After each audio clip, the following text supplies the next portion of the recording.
10th standard mathematics chapter 2 exercise 2.4 question number 3.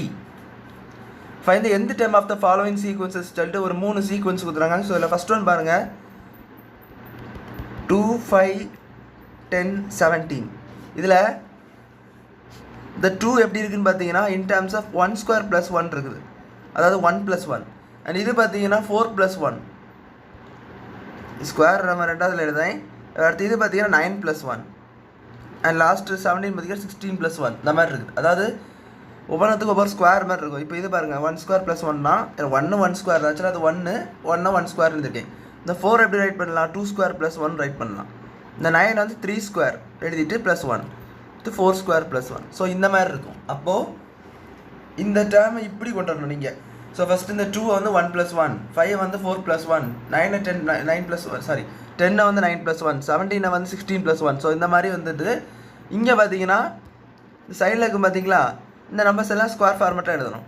First one இருக்குது 1 square, ரெண்டாவது இருக்குது 2 square, third இருக்குது 3 ஸ்கொயரு, இது 3 ஸ்கொயரு, லாஸ்ட் இருக்குது 4 ஸ்கொயர். ஸோ இந்த மாதிரி எழுதிக்கலாம்.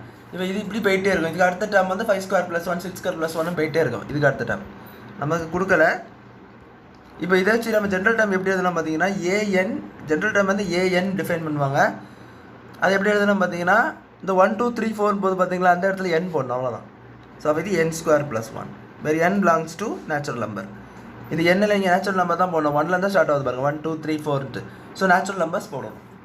ஸோ அதுதான் கொடுத்துறாங்க. ஸோ ரெண்டாவது பாருங்கள் 0 1/2 2/3 இந்த மாதிரி போகுது. இது எப்படின்னு பாருங்களேன், இது ஆக்சுவலாக 0.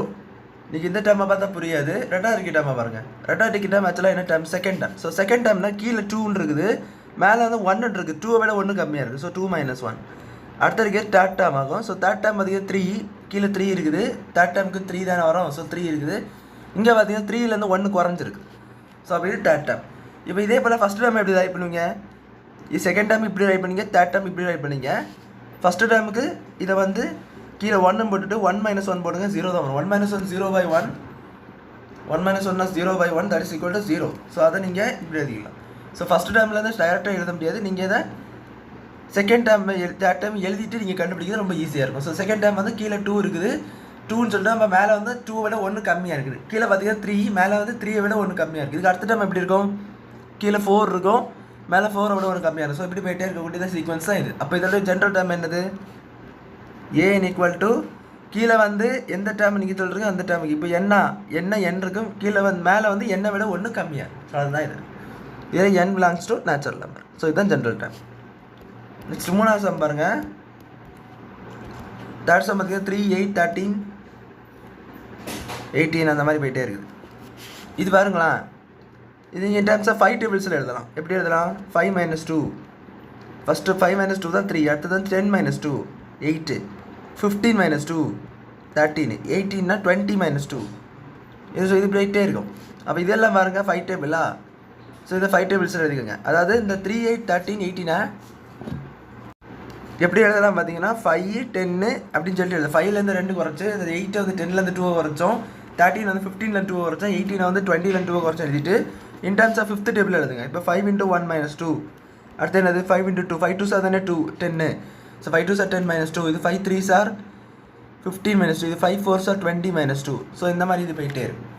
இப்போ பாருங்கள் ஏஎன் சொல்லக்கூடிய ஜென்ரல் டைம் எப்படி இருக்கும், 5 × அந்த 1 2 3 4 5 என்ன போடுவீங்க, n போடணும், அவ்வளோதான். ஸோ ஜென்ரல் டைம் 5n - 2 வேறு n பிலாங்ஸ் டு n, அவ்வளோதான். ஸோ ஏன் என்னது 5n - 2, 5க்கு n பேர் என்ன நம்பர் போட்டாலும் இதெல்லாம் சீக்வன்ஸோட டைம் கிடைக்கும். 1 போட்டு பார்த்தீங்கன்னா ஃபஸ்ட் டைம் 3 கிடைக்கும். 5 × 1 - 2 5 1 - 2 தட் இஸ் 3. ஸோ அதான் இதுதான் பார்த்தீங்கன்னா நம்மளுக்கு வந்து ஜென்ரல் டைம் ஃபைண்டிங். இப்படியே நீங்கள் ஜென்ரல் டைம் கண்டுபிடிக்கணும். ஸோ அவ்வளோதான் வந்து சம் புரிஞ்சுக்கணும்னு நினைக்கிறேன். தேங்க்யூ.